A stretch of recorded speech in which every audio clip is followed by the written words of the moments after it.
Kita berdoa. Ya Allah yang Maha Rahim, terima kasih atas penyertaan-Mu yang masih Engkau sertai kepada kami, sehingga kami umat-Mu masih dapat berkumpul di tempat-Mu yang kudus ini untuk memuji dan memuliakan nama-Mu. Kami akan mendengar firman-Mu, bukakanlah hati dan pikiran kami, agar kami dapat mengerti dan melakukannya di dalam hidup kami. Di dalam nama anak-Mu Tuhan Yesus Kristus, Juru Selamat kami yang hidup. Amin.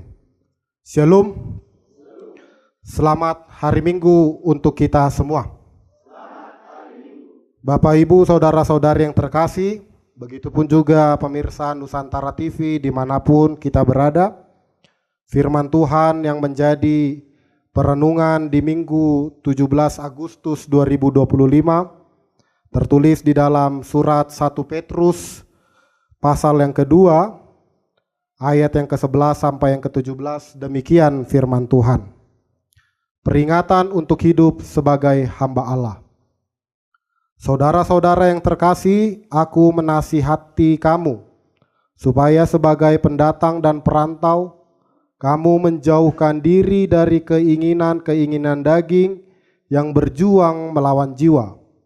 Milikilah cara hidup yang baik di antara bangsa-bangsa yang tidak mengenal Allah, supaya apabila mereka memfitnah kamu sebagai pelaku kejahatan, mereka dapat melihatnya dari perbuatan-perbuatanmu yang baik dan memuliakan Allah pada hari Ia melawat mereka.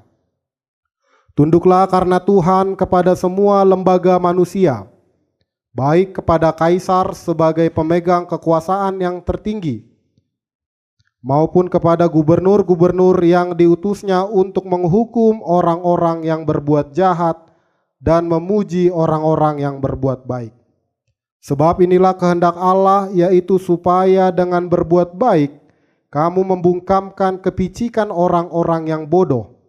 Hiduplah sebagai orang merdeka dan jangan menyalahgunakan kemerdekaan itu untuk menyelubungi kejahatan-kejahatan, melainkan hiduplah sebagai hamba Allah. Hormatilah semua orang, kasihilah saudara-saudaramu, takutlah akan Allah, hormatilah kaisar. Demikian firman Tuhan.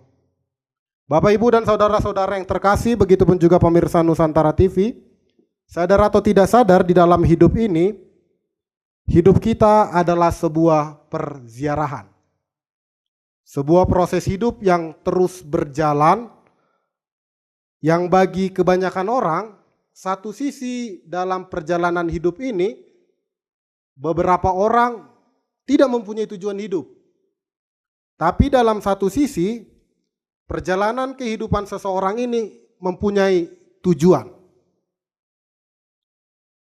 Terkadang Bapak Ibu, yang manakah saat ini perziarahan hidup ini yang kita jalani? Apakah kita dalam sisi orang yang tidak mempunyai tujuan hidup, atau kita seseorang yang berziarah yang mempunyai tujuan hidup? Bapak Ibu, saya teringat film yang bernuansa agama ketika saya SD. Film itu berjudul Kerasakti atau Journey to the West, perjalanan mencari kitab suci ke barat. Film ini memang film agama yang melatar belakangi agama Buddha. Ada seorang biksu yang bernama Tom Sancong yang mempunyai 3 murid. Sung Gokong, Pat Kai, dan Wu Ching. Murid biksu ini adalah gambaran binatang. Sung Gokong adalah gambaran kera, Pat Kai adalah gambaran babi, dan Wu Ching adalah gambaran musang. Dalam perjalanan film ini digambarkan adalah seseorang biksu dan muridnya mencari kitab ke barat untuk bertemu Sang Buddha. Tetapi dalam perjalanan hidup mereka tidak mudah. Banyak siluman dan iblis yang mereka hadapi. Begitupun juga ada perdebatan dalam tim mereka. Tetapi dalam film ini pada akhirnya biksu dan ketiga muridnya sampai ke barat untuk mencari kitab suci itu. Bapak Ibu, dalam proses hidup kita juga, kehidupan kita ini juga mengalami perjalanan yang panjang. Seperti ibaratnya labirin. Dia mempunyai banyak pintu dan banyak belokan. Tetapi hanya ada satu pintu keluar. Jadi bisa kita bayangkan labirin adalah banyak jalan, banyak belokan, tetapi jalan keluarnya hanya satu. Seperti itulah juga Bapak Ibu kehidupan kita yang kita rasakan dan kita imani sebagai pengikut Kristus. Banyak sekali perjalanan yang akan kita hadapi, banyak permasalahan yang akan kita hadapi, tetapi hanya satu jalan utama dan jalan keluar, yaitu melalui Yesus Kristus. Tidak ada yang lain. Bapak Ibu, inilah yang kita lihat dalam nats ini, bagaimana Rasul Petrus mengingatkan bahwa hidup kita adalah perziarahan, pilgrimage. Atau di ayat 11 dikatakan bahwasannya kita sebagai pendatang dan perantau. Bapak Ibu, apa dan bagaimanakah ajaran yang dapat kita petik dari perjalanan sebagai seorang peziarah? Yang pertama, hiduplah sebagai orang yang bertransformasi. Ayat 11, saudara-saudara yang terkasih, aku menasihati kamu supaya sebagai pendatang dan perantau, kamu menjauhkan diri dari keinginan-keinginan daging yang berjuang melawan jiwa. Bapak Ibu, Petrus menyatakan dan menasihati para jemaat yang hidupnya penuh dengan penderitaan sebagai pengikut Kristus. Jadi jangan kita pikir Bapak Ibu ketika kita memilih mengikut Kristus, hidup kita nikmat. Justru terbalik. Hidup kita akan penuh penderitaan. Hidup kita akan merasakan banyak susahnya. Apalagi dalam hal ini jemaat pada saat itu, jemaat Asia Kecil mengalami penyiksaan karena mereka hidup di tengah-tengah masyarakat kafir atau penyembah berhala. Oleh karena itu Petrus mengingatkan bahwa kewarganegaraan kita di bumi adalah sebagai pendatang dan perantau.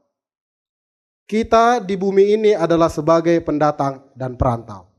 Bapak Ibu, saya rasa hampir semua dari antara kita, begitupun juga semua pemirsa Nusantara TV, pernah merasakan hidup merantau. Pernah merasakan hidup untuk keluar dari kampung halaman, untuk menguji mental kita. Apakah kita kuat di tanah perantauan atau tidak? Tetapi yang menjadi pertanyaan Bapak Ibu, apakah ketika kita pergi merantau dan pulang kembali, atau mempunyai kesempatan untuk pulang kembali, karena tidak semua perantau mempunyai kesempatan pulang. Tetapi ketika ada kesempatan pulang, kira-kira apakah kita masih sama seperti sebelum kita pergi? Seharusnya perantau yang hebat, ketika dia pulang, dia harus berbeda dari ketika bagaimana dia di kampung. Makanya biasanya dalam orang Batak, ketika seseorang perantau pulang ke kampung halaman, dia akan tiba-tiba menjadi seperti raja. Padahal belum tentu dia berhasil di tanah perantauan. Tetapi gambaran kita, ketika orang-orang yang sudah merantau dan pulang ke kampung halaman, dia adalah orang yang berhasil. Tetapi apakah memang betul-betul mereka semua orang yang berhasil? Bisa saja di tanah perantauan sana, hidup mereka untuk makan saja seperti hari Senin Kamis. Hanya hari Senin dan Kamis yang bisa makan, sisanya berpuasa. Kita tidak tahu. Tetapi Bapak Ibu, justru ketika kita merantau dan kita pergi kemanapun berada, ketika kita pulang, hidup kita harus berubah. Seperti kupu-kupu. Kupu-kupu sebelum menjadi kupu-kupu yang cantik, dia adalah ulat yang menjijikkan. Tetapi ketika dia berubah dari ulat menjadi kupu-kupu yang indah, dia terus baik dipandang oleh mata kita. Begitupun juga hidup kita Bapak Ibu, ketika kita berani berubah, ketika kita berani bertransformasi, hidup kita harus menjadi lebih baik. Dan kita harus bisa menghindarkan hal-hal yang mencoba mengganggu iman kita. Maka dari itu Bapak Ibu, ketika kita pergi merantau, apa yang harus kita cari? Biasanya mau lo di halak Batak di dok, mau lo naing mangarato halaki, ikon margana dona dilului. Alai sa sitong na sitoho do tae, dia do tumagon. Marga manang huria. Ketika kita merantau, apa yang harus kita cari? Gereja kah atau perkumpulan marga? Kalau kita orang Batak, kedua-duanya bisa kita dapatkan di gereja. Jadi molo mangarato pihita kamang akainang perjulo ma lului hamu hakabipi unang na asing. Dalam hal ini ketika kita mengatakan kepada anak-anak kita, keluarga kita, ketika merantau, bilanglah carilah gereja. Dalam gereja lah ada tempat kita untuk berteduh dan berlindung. Itu yang pertama ketika kita memiliki hidup yang bertransformasi, ayat 11. Yang kedua, milikilah cara hidup seperti Kristus, ayat 12. Bapak Ibu, Rasul Petrus kembali mengingatkan kita bahwa hidup sebagai peziarah adalah hidup yang mempunyai cara hidup yang baik. Ketika kita sebagai seseorang peziarah, hidup kita harus menjadi yang lebih baik. Dan bahwasannya ketika kita sebagai seseorang Kristen, hidup kita harus mempunyai cara hidup seperti Kristus, sang kepala gerakan.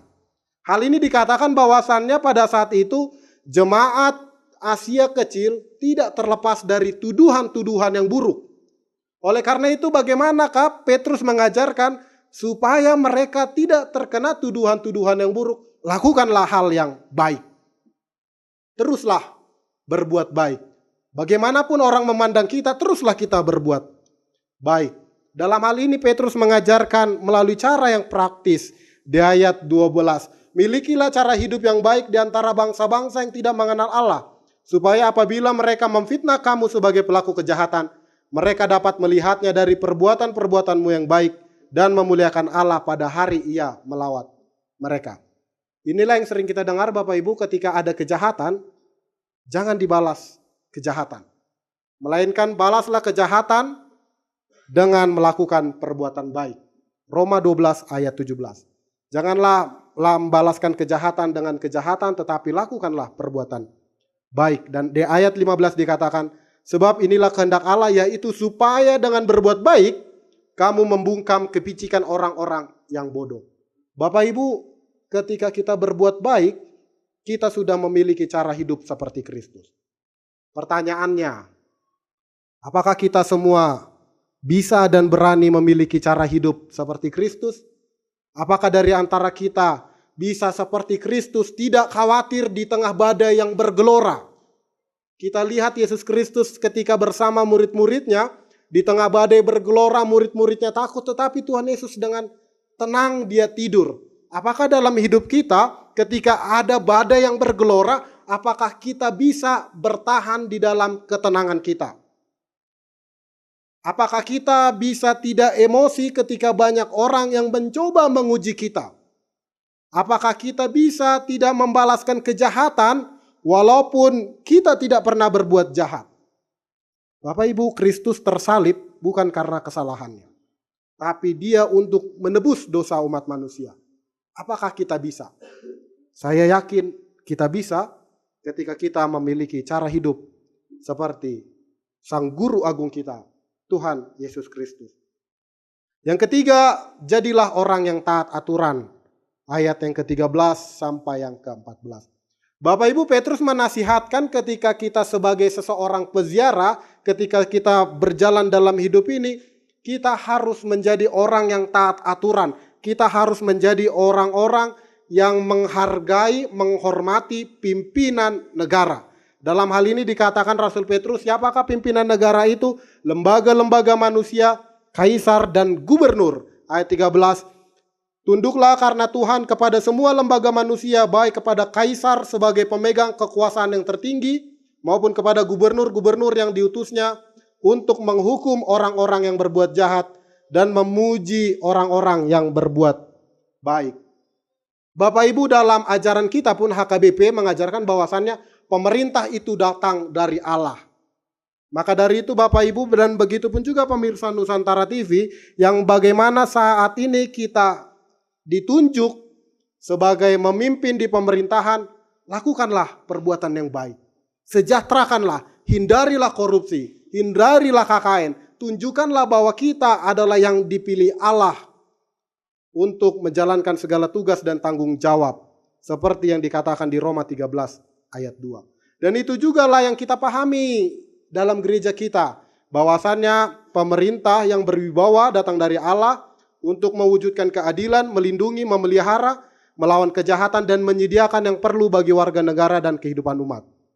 Akan tetapi Bapak Ibu, ketika kita ditunjuk sebagai seseorang yang mempunyai kuasa untuk memerintah, ibaratnya papan catur, jangan jadikan rakyat itu sebagai untuk memuaskan nafsu kita.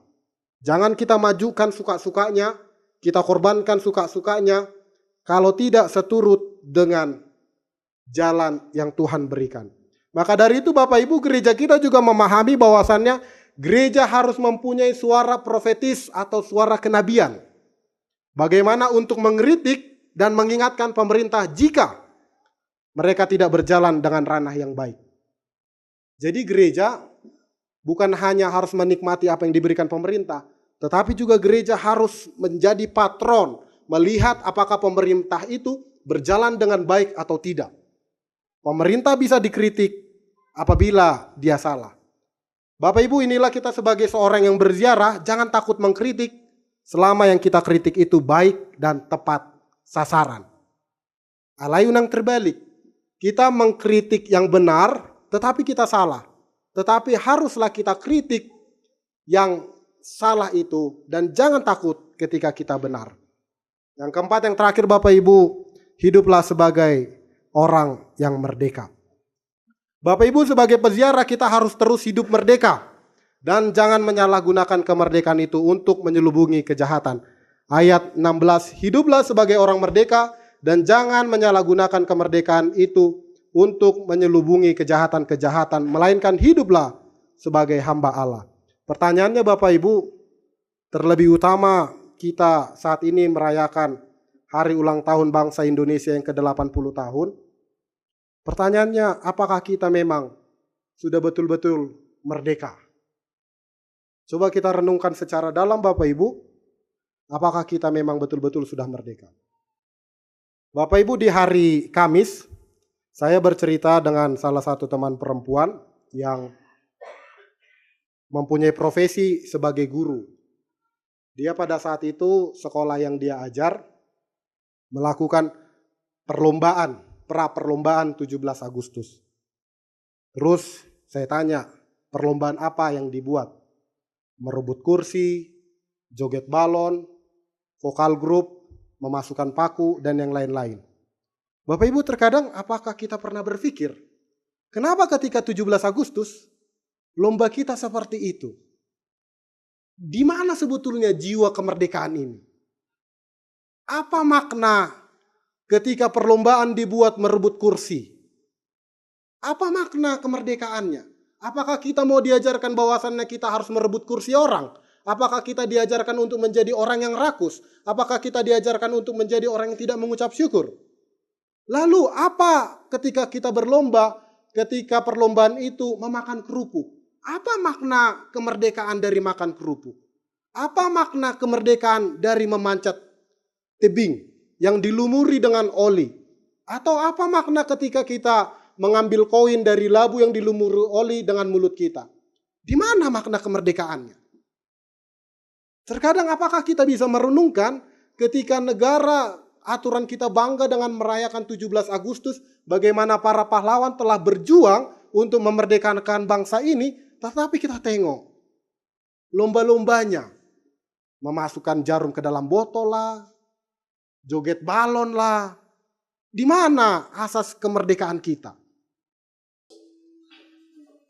Coba kita renungkan secara dalam Bapak Ibu. Apakah kita betul-betul sudah merdeka? Apakah pikiran kita ini tidak terbelenggu lagi ketika seseorang sukses? Apakah pikiran kita ini bisa mensyukuri ketika teman kita lebih baik daripada kita? Atau kita hanya terus iri? Atau kita hanya terus insecure dalam hidup ini? Sehingga kita terus merasakan overthinking dalam hidup ini. Bapak Ibu, bangsa kita sudah merdeka. Dan kita pun juga harus merdeka. Apalagi tepat di Minggu 17 Agustus ini. Biarlah kita sama-sama merayakan kemerdekaan Republik Indonesia ini. Mari kita sama-sama mendukung pemerintah dan tidak lupa mengkritik jika mereka dalam perjalanan yang salah. Kita sama-sama berharap bahwasannya semoga kemiskinan terus berkurang, korupsi makin berkurang, dan tidak ada lagi para orang-orang yang ingin menggerogoti kekayaan alam kita hanya demi kepentingannya sendiri. Amin. Mari kita berdoa. Terima kasih ya Tuhan atas kasih setiamu yang masih Engkau berikan kepada kami, sehingga kami masih dapat merasakan firman-Mu yang Engkau ajarkan kepada kami bahwasannya kami sudah orang yang merdeka. Begitupun juga pada hari ini kami merayakan kemerdekaan Republik Indonesia yang ke-80 tahun.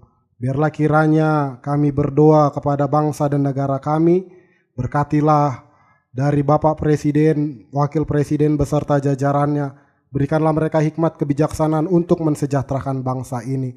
Begitupun juga seluruh gerejamu yang terus mendukung pemerintah, biarlah kiranya ajarkanlah kepada kami untuk tetap menyuarakan kenabian apabila pemerintahan ini berjalan di jalan yang salah. Berkatilah kiranya semua jemaat-Mu, jemaat HKBP Napa, dan begitupun juga pemirsa Nusantara TV dimanapun mereka berada.